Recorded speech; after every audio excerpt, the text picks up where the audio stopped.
Assalamualaikum warahmatullahi wabarakatuh. Salam sejahtera untuk kita semua. Om Swastiastu. Salam kebajikan, ya. Dimanapun kalian berada, semoga dalam keadaan sehat walafiat. Hari ini kita masuk ke dalam pertemuan ketiga, yaitu video pembelajaran tentang studi kelayakan bisnis, ya. Dimana kita akan masuk ke dalam pembahasan yaitu terkait dengan masalah aspek lingkungan, ya.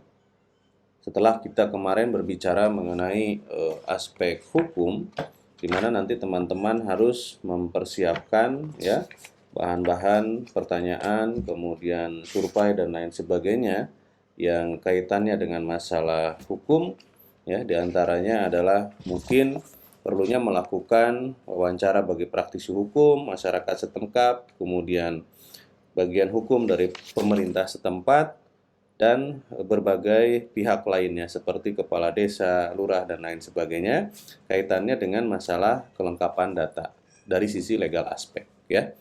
Kemudian checklist dokumen juga jangan lupa, ya, bahwa dokumen-dokumen apa saja yang perlu dipersiapkan untuk membangun sebuah organisasi, ya, karena ini menjadi penting dan menjadi salah satu kewajiban hal yang pertama yang harus dilakukan pada saat seseorang membangun sebuah perusahaan, gitu ya, CV ataupun perusahaan perseorangan. Nah, kini saatnya kita masuk ke dalam aspek lingkungan, ya. Dimana di dalam pembahasan kita ini nanti kita akan membahas satu persatu kaitannya dengan masalah aspek lingkungan, yaitu pentingnya melakukan analisis aspek lingkungan, ya. Ini menjadi sangat penting, nanti kita akan bahas. Kemudian tujuan daripada menganalisis aspek lingkungan itu apa sih sebetulnya, ya. Kemudian jenis-jenis lingkungan bisnis itu apa saja. Nah, ini nanti yang harus kita ketahui sehingga nanti teman-teman pada saat berkompetisi di dunia yang sesungguhnya dan diberikan tugas untuk membuat sebuah SKB tentu sudah menjadi paham. Kemudian data apa sebetulnya yang diperlukan, narasumber yang diperlukan dalam hal melakukan penggalian informasi juga nanti kita harus paham. Kemudian bagaimana mengolah datanya, nah ini juga nanti teman-teman harus paham. Dan saya harap teman-teman sudah mengikuti tentang mata kuliah yaitu kaitannya dengan masalah teori penelitian, ya, kayak gitu. Kemudian melakukan analisis data itu seperti apa? Karena ya memang sama, ya. Apa yang dipelajari nanti untuk tentang teori penelitian, gitu ya. Itu nanti akan sangat berguna di dunia kerja, terutama pada saat kalian membuat SKB, gitu ya. Ingat, seperti yang sudah disampaikan sebelumnya bahwa pembuatan SKB ataupun studi kelayakan bisnis itu basisnya yang paling banyak adalah dari data eksternal, ya, dari data eksternal. Nah, sebetulnya kalau kita berbicara tentang prolog di sini, gitu ya, jadi lingkungan tempat bisnis itu harus dianalisa secara cermat. Hal tersebut untuk memperhitungkan, ya, perubahan yang terjadi di masa yang akan datang. Ya, keberadaan bisnis akan merubah sosial, ekonomi, budaya, ya, serta lingkungan setempat dan juga bisa berdampak, ya, baik usaha maupun masyarakat. Jadi lagi-lagi kita membangun sebuah usaha, gitu ya, di situ kita membangun sesuatu itu pasti akan memiliki dampak resiko. Nah, resikonya ini bisa jangka pendek ataupun jangka panjang. Terlebih kalau sebuah industri besar pasti memiliki akibat ataupun dampak jangka panjang. Nah, lalu cakupan lingkungan bisnis yang sangat luas, ya. Jadi diantaranya adalah lingkungan operasional, lingkungan industri, dan lingkungan jauh. Apa sih sebetulnya maksud daripada masing-masing lingkungan ini, gitu ya. Nah, nanti itu kita akan bahas, ya, sebelum nanti kita membahas tentang masing-masing lingkungan. Jadi kalau kita berbicara mengenai tujuan daripada SKB ini adalah paling tidak untuk menganalisis kondisi lingkungan, gitu.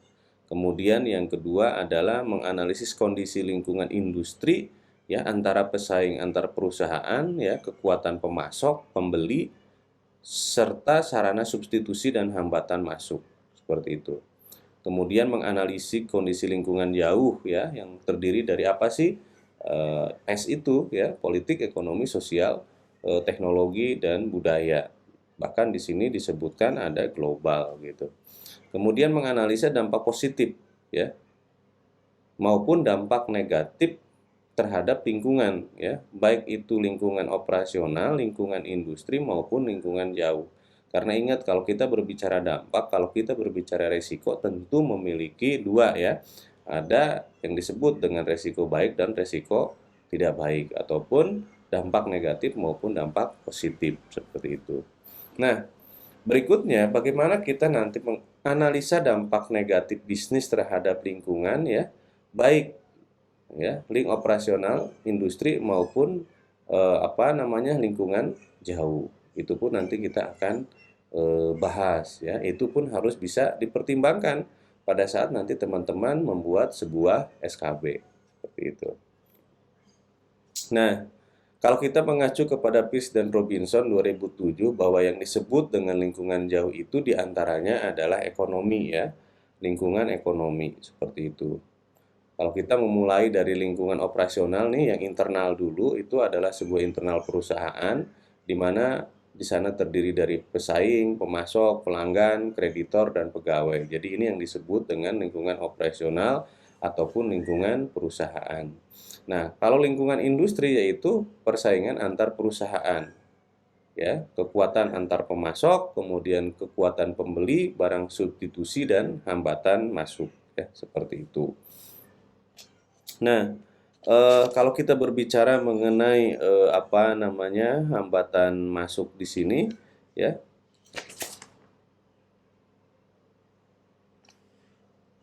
itu adalah kaitannya dengan masalah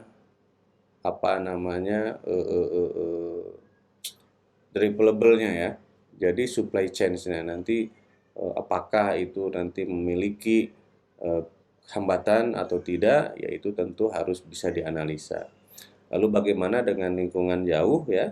Lingkungan jauh ini adalah terdiri daripada ekonomi ya, baik itu kondisi nasional maupun kondisi internasional, seperti itu. Kemudian ada sosial dan budaya, di mana ini memiliki masing-masing kekuatan, dan tentu faktor sosial dan budaya juga berdampak besar ya pada semua produk, jasa, pasar, dan pelanggan. Jadi faktor sosial ini nanti juga akan mempengaruhi suatu perusahaan adalah kepercayaan, nilai, sikap, opini, dan gaya hidup ya orang-orang di eksternal perusahaan ya. Jadi ini nanti saling memberikan pengaruh gitu. Jadi tentu akan ada interaksi sosial dan budaya yang berbeda di satu negara dengan negara lain, di satu daerah dengan daerah lain ya. Begitupun dengan politik gitu.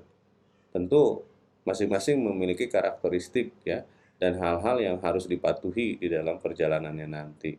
Kemudian teknologi juga memberikan perubahan yang signifikan ya, terutama pada saat seperti sekarang ini, di mana nyaris gitu ya, harus dengan serta-merta seluruh industri harus bisa mengadopsi perubahan ke dalam teknologi ya, sehingga yang tadinya kerja secara konvensional sekarang sudah mulai melakukan WFH dan lain sebagainya.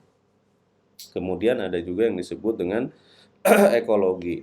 Jadi ini tidak bisa dipungkiri ya, bahwa keberadaan bisnis berdampak pada lingkungan ekologi yang berhubungan antara manusia dan makhluk hidup lainnya, udara, tanah, dan lain sebagainya. Maka tidak heran gitu. Itu nanti ada tuh ya dari LH lingkungan hidup gitu. Pada saat pembangunan sebuah perusahaan, itu mereka juga harus memiliki izin lingkungan hidup, karena perusahaan berdiri di situ nanti akan mempengaruhi ekologinya enggak sih umpamanya. Apakah nanti dia akan merusak tatanan air gitu ya? Apakah nanti dia akan merusak tatanan kehutanan? Apakah nanti dia akan merusak kondisi udara dan lain sebagainya. Kalau teman-teman sering dengar bahwa saat ini gitu ya, tingkat kepanasan bumi itu sudah mulai tinggi gitu ya, lapisan ozon, kemudian kutub utara sudah mulai mencair. Nah, ini akibat daripada ekologi itu tadi yang diakibatkan ya, atau yang disebabkan oleh industri atau tumbuhnya industri di dunia ini gitu, yang mengakibatkan banyak menyumbang polusi panas bumi dan lain sebagainya. Kemudian dari sisi global ya, kalau kita bicara di sini tentang lingkungan global, tentu ini dengan batas-batas ekonomi mancanegara gitu ya, yang semakin tidak jelas arus informasi dan komunikasi ya sangat cepat sehingga dunia menjadi transparan ya. Informasi budaya, ekonomi, pendidikan antar negara tidak dapat dicegah ya, sehingga pertumbuhan perekonomian pada sebuah negara akan berdampak pada perekonomian negara lainnya. Nah, ini tentu saja harus sangat juga dipertimbangkan, terlebih jika perusahaan yang ingin kita bangun adalah perusahaan nasional maupun perusahaan multinasional seperti itu. Nah, kalau kita berbicara mengenai sumber data ya ataupun alat yang digunakan, bagaimana kita melakukan analisa lingkungan operasional ya dengan pesaing, pemasok, pelanggan, kreditor dan pegawai gitu ya. Anggaplah ini adalah kita sebuah perusahaan, biasanya pada umumnya dan di dalam buku ini gitu ya, itu disebutkan salah satunya adalah menggunakan competitive profile metric atau yang disebut dengan CPM. Nah, dulu istilah saya di lapangan, karena kebetulan saya juga dulu pernah beberapa kali ataupun pernah menjalani sebagai konsultan pemasaran, itu saya sering menyebutnya adalah dengan analisis kompetitor. Nah, di mana nanti secara head to head kita akan mengukur gitu ya, kita akan mengukur seperti apa namanya kekuatan kita dibandingkan dengan pesaing-pesaing lainnya seperti itu ya. Kalau di sini saya bisa coret-coret, nggak bisa coret-coret ya. Ini sebentar, saya mau coret-coret dulu ya. Jadi biasanya kalau kita berbicara terkait dengan masalah analisis kompetitor, itu biasanya kita membuat bukan tandingan, adalah tabel analisa ya. Tabel analisa di mana di sini tuh nggak ada tools buat ini ya. Sebentar, di mana ya kalau di Mac ini? Oke. Oke, jadi biasanya saya suruh memerintahkan staf saya untuk membuat analisis kompetitor. Jadi analisis kompetitor itu adalah berupa tabel gitu ya. Berupa tabel di mana di situ adalah menuliskan tentang kekuatan daripada ataupun data daripada masing-masing perusahaan seperti itu ya. Katakanlah umpamanya di sini ya PT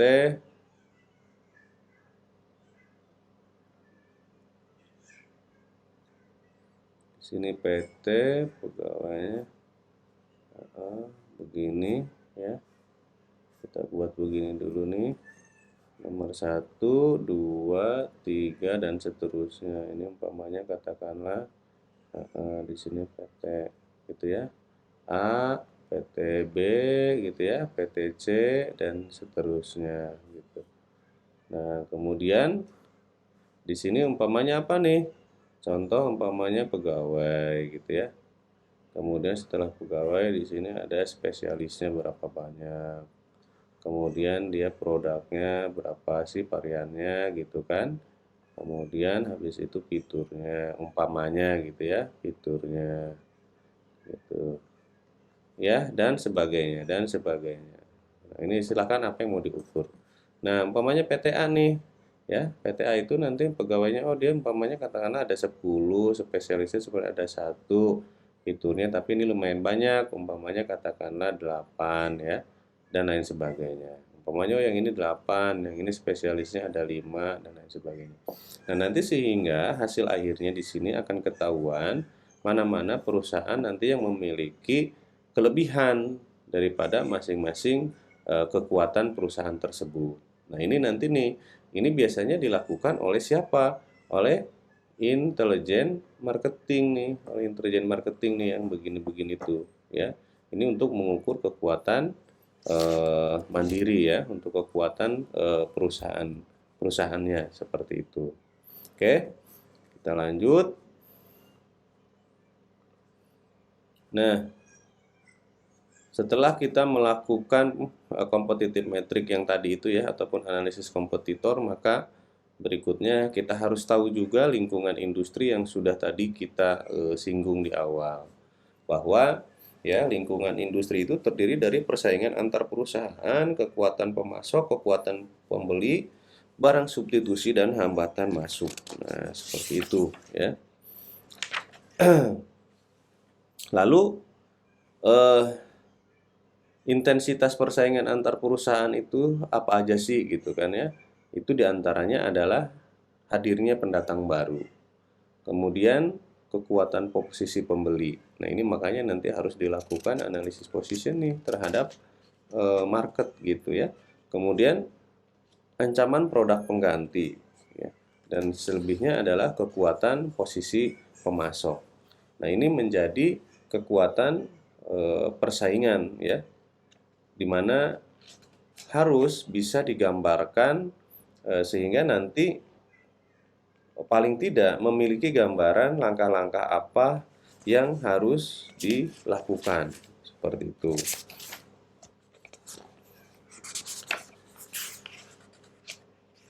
Ini adalah intensitas persaingan antar perusahaan. Kemudian ya, kalau kita berbicara mengenai hambatan ya, di sana satu ada masalah skala ekonomi. Kemudian diferensiasi produk ya. Kemudian permodalan, keunggulan biaya, akses ke saluran distribusi, dan kebijakan pemerintah. Ini tentu saja akan menjadi hambatan. Kemudian yang kedua adalah ya, terkait dengan masalah ancaman. Terjadinya switching cost yang rendah sehingga mudah pindah ke produk yang lain. Nah, ini biasanya ada produk baru yang memiliki harga lebih murah sehingga terjadi switching tuh ya. Umpamanya pelanggan A, tiba-tiba ada produk baru nih yang datang lebih murah, nah rame-rame pindah kayak gitu ya. Kemudian berikutnya adalah kekuatan pemasok. Nah, ini didominasi oleh sedikit perusahaan. Kemudian produk yang unik, kemudian produk pemasok sangat penting bagi pembeli ya. Kemudian integrasi dengan pembelinya kuat, kemudian pembeli bukan konsumen penting untuk pemasok. Jadi ini menjadi kekuatan posisi si pemasok. Jadi ini adalah produk-produk yang biasanya memang tidak ada pilihan lain seperti itu. Kemudian kekuatan posisi pembeli ini hambatannya adalah skala ekonomi. Yang kedua adalah diferensiasi produk. Kemudian yang ketiga permodalan, ya, yang keempat adalah keunggulan biaya, dan yang kelima akses ke saluran distribusi, serta yang keenam adalah kebijakan pada pemerintah. Nah, ini pada diferensiasi produk tentu saja menjadi kekuatan si pembeli, karena biasanya pada umumnya sebuah perusahaan membangun sebuah produk, tentu mereka akan mencari pembeda, gitu ya. Makanya kalau di dalam teori marketing itu ada PDB kayak begitu. Jadi positioning, diferensiasi, dan branding. Jadi itu kuncinya kalau menurut Herman Kertajaya, bagaimana supaya perusahaan kita, produk kita itu bisa kuat di pasaran. Nah, insentif persaingan tergantung kepada pesaing banyak dengan kekuatan yang seimbang, ya, pertumbuhan industri yang sangat lambat, kemudian produk atau jasa yang kurang terdiferensiasi, kemudian produk memiliki biaya tetap yang sangat tinggi ya, unit cost-nya, kemudian penambahan kapasitas dalam jumlah besar, dan pesaing memiliki perbedaan di dalam strategik. Ini tentu saja menjadi intensitas persaingan antar perusahaan yang semakin ketat ya, seperti itu. Nah, berikutnya, karena ini adalah SKB dan harus kuat di dalam sisi data, maka tentu kita harus paham juga data-data yang kita butuhkan gitu ya. Kalau kita berbicara mengenai sumber data, tentu saja kita sudah belajar tentang metodologi penelitian ya. Ada yang disebut dengan data primer dan ada yang disebut dengan data sekunder. Data primer itu adalah bagaimana menganalisis lingkungan operasional gitu ya, yang isinya adalah pesaing, pemasok, pelanggan, dan kreditor pegawai. Ini nanti teman-teman akan akan membuat gitu ya, dan harus membuat listing-listing ataupun checklist-checklist data nanti seperti ini ya, seperti ini. Nih, seperti ini. Ya, seperti ini. Jadi di sini macam-macam nih. Kalau umpamanya berbicara mengenai dokumentasi lingkungan jauh, berarti harus tahu penduduk berdasarkan mata pencaharian. Nah, ini berarti kemana mintanya? Yaitu ke BPS, Badan Statistik. Kemudian perkembangan tingkat suku bunga, berarti ini harus minta ke BPS, harus minta ke BI, gitu ya. Perkembangan inflasi juga sama, dan seterusnya. Jadi pada saat membutuhkan sebuah data, kita harus tahu. Makanya nanti dibuat di tabelnya, teman-teman ya. Yang pertama adalah data, yang kedua adalah sumber. Jadi data apa yang dibutuhkan, sumbernya dari mana. Sehingga itulah nanti yang dikumpulkan oleh teman-teman, dan dari sanalah nanti diterjemahkan ke dalam SKB ya, ke dalam SKB seperti itu. Nanti memang cukup rigid. Nah, teman-teman kalau mau lebih jelas silahkan untuk membeli buku, dan saya sarankan ya, saya sarankan karena ini nanti kita adalah pada akhirnya juga workshop gitu ya, observasi, tolong beli buku ini, Studi Kelayakan dari Dr. Sulianto yang ini, sehingga nanti pegangan kita sama. Ya paling tidak di sini ada contoh-contoh bagaimana kita menyusun data gitu ya, bagaimana kita mengkolektif data dari data eksternal tersebut ya. Kemudian ada analisis lingkungan industri ya, yaitu kondisi persaingan, kekuatan pemasok, kekuatan pembeli, barang substitusi, dan hambatan masuk. Kemudian ada analisis lingkungan jauh. Begitupun dengan data sekunder.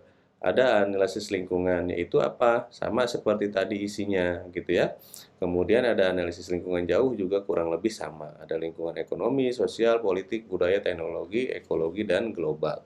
Seperti apa yang telah tadi kita bahas ya. Nah, di sini sudah ada nih acuan-acuannya gitu ya, untuk lingkungan jauh, untuk lingkungan ekologi seperti apa. Nih contoh nih, pedoman observasi lingkungan aspek lingkungan ekologi. Nah, satu yang pertama adalah kondisi air, udara, kebisingan, kebersihan lingkungan, kemungkinan bagi pembuangan limbah. Jadi inilah nanti yang harus teman-teman kaji gitu ya. Kemudian nanti ada observasi lingkungan jauh politik ya, isinya itu adalah intensitas persaingan antar tokoh politik yang berpengaruh. Nah, itu udah harus di listing tuh. Intensitas demonstrasi yang menantang dan mendukung pemerintah. Jadi teman-teman nanti harus bisa mengukur antara yang pro dan yang kontra seperti itu. Tingkat legitimasi pemerintah dan komposisi di parlemen. Jadi ini sangat mempengaruhi. Umpamanya contoh sekarang pemerintahan kita didominasi oleh PDIP. Tentu saja kebijakan-kebijakan yang banyak lahir itu nanti bersumber dari partai tersebut. Seperti itu ya. Nah, itu kalau dari sisi politik gitu. Nah, lalu siapa sih sebetulnya responden atau narasumber yang bisa kita minta datanya? Di antaranya adalah masyarakat sekitar lokasi, lakukan wawancara gitu ya. Kemudian tokoh masyarakat, silahkan nanti ditanya di sana ya. Kemudian nanti dibuat tuh ya SWOT analisisnya, kemudian para pelaku ekonomi, pengusaha-pengusaha lokal lah gitu ya, kemudian para calon pemasok, kemudian ahli sanitasi lingkungan. Nah, ini adalah sama orang-orang yang memang ahli di bidang limbah, lingkungan, dan lain sebagainya, ahli teknologi dan ahli ekonomi. Jadi ini adalah kalau di dalam project management yang disebut dengan pendapat ahli, ya, atau yang disebut dengan expert judgment. Ya, jadi nanti tetap kita harus minta pertimbangan ke para ahli tersebut ya, seperti itu.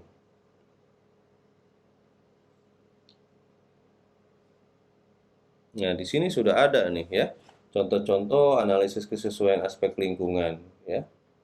Kemudian kesesuaian lingkungan sosial, budaya, dan ide bisnis. Nanti kondisi lingkungannya berapa nih di indeks ya, ada intervalnya ataupun ada rentangnya. Seperti itu. 1 umpamanya sampai 7 kayak begitu. Kemudian kesesuaian lingkungan ekologi dengan ide bisnis. Nah, ini ada di berapa tuh nilainya? Ya, sehingga nanti memungkinkan atau tidak seperti itu. Metode pengumpulan data yang pertama adalah melakukan studi dokumentasi. Jadi ini harus dibanyakin dokumentasi ke lapangan berupa data-data ya, seperti itu. Kemudian yang kedua adalah melakukan survei dan observasi gitu. Nah, kalau pada buku ini nanti teman-teman bisa dilihat di sini pada halaman 58 sampai dengan 67 di sana sudah ada contoh-contohnya. Nanti silahkan dibuat dilengkapi ya sehingga siapa nanti tugas SKB yang semakin holistik gitu ya, semakin lengkap, maka tentu saja akan mendapatkan apresiasi tertinggi seperti itu ya, karena sesuai dengan kaidah yang diharapkan seperti itu. Ya, nah nanti di sini juga di halaman belakang ada tools-toolsnya nih, sudah diarahkan gitu pada saat kita membangun sebuah analisis aspek lingkungan, apa saja instrumen datanya di sini disebutkan ya, termasuk hukum segala macam tuh. Sumber asosiasi bisnis sejenis, pedoman dokumentasi lingkungan, data calon pesaing, persaingan antar data calon pemasok, kekuatan pemasok. Jadi pada saat berbicara mengenai aspek lingkungan, kalau kita berbicara dari dokumentasi lingkungan operasional dan lingkungan industri, teman-teman harus mendapatkan data berapa banyak perusahaan sejenis yang akan dibuka seperti yang teman-teman buka. Karena ini nanti untuk mengukur ya. Untuk mengukur sebetulnya seberapa kuat kita nanti akan bersaing dengan mereka. Kemudian data calon pemasok dan kekuatan pemasok. Nah, ini juga nanti harus dihitung berapa sebetulnya para pemasok yang mampu ya, atau yang sekarang sudah berkiprah di lingkungan tersebut. Ya, seperti itu. Kemudian sumber dinas perindustrian dan perdagangan. Nanti ada data calon pesaing dan persaingan, ada calon pemasok dan kekuatan pemasok, ada data barang substitusi. Sumber badan data statistik ini sudah pasti tidak akan bisa dilepaskan karena memang itu nanti acuan ya, baik itu berupa data masyarakat, karyawan dan lain sebagainya, itu semua nanti di sana ada. Makanya teman-teman kuncinya adalah yang paling penting itu bagaimana bisa mengakses data pusat statistik atau yang disebut dengan BPS ya. Di sini banyak contoh-contohnya. Oke. Analisis data tentu saja menggunakan kualitatif dan kuantitatif ya, metodologi penelitiannya silahkan dikuatkan ya. Kemudian analisanya bisa menggunakan SWOT analisis, IPAS, EPAS ya. Itu juga nanti bisa digunakan seperti itu. Dan pembahasan kita kaitannya dengan masalah analisis lingkungan itu saja. Saya harap sekali lagi teman-teman kalau bisa tolong diusahakan untuk membeli buku studi kelayakan bisnis yang kita jadikan sebagai acuan, salah satunya ini adalah ini gitu ya. Nah, sudah bisa dipahami ya untuk pertemuan minggu ini. Mungkin saya belum memberikan tugas dulu, nanti sekaligus dengan studi kelayakan bisnis pada bagian lainnya sehingga nanti bisa sekaligus. Jadi kemarin sudah tugas kumpul gitu ya, kita jeda kemudian nanti tugas lagi ya. Untuk studi kelayakan bisnis terkait dengan masalah aspek lingkungan, saya tidak akan minta sekarang, nanti saja, sehingga teman-teman tetapi dari sekarang sudah harus mempersiapkan apa-apa saja nanti yang kira-kira dibutuhkan dari sisi aspek lingkungan. Ya, ini cukup banyak ya, cukup rigid seperti itu, jadi nanti siap-siap. Oke, itu dulu perkuliahan kita kali ini. Saya harap kalian tetap jaga kesehatan, patuhi protokol COVID-19. Saya ucapkan terima kasih. Assalamualaikum warahmatullahi wabarakatuh.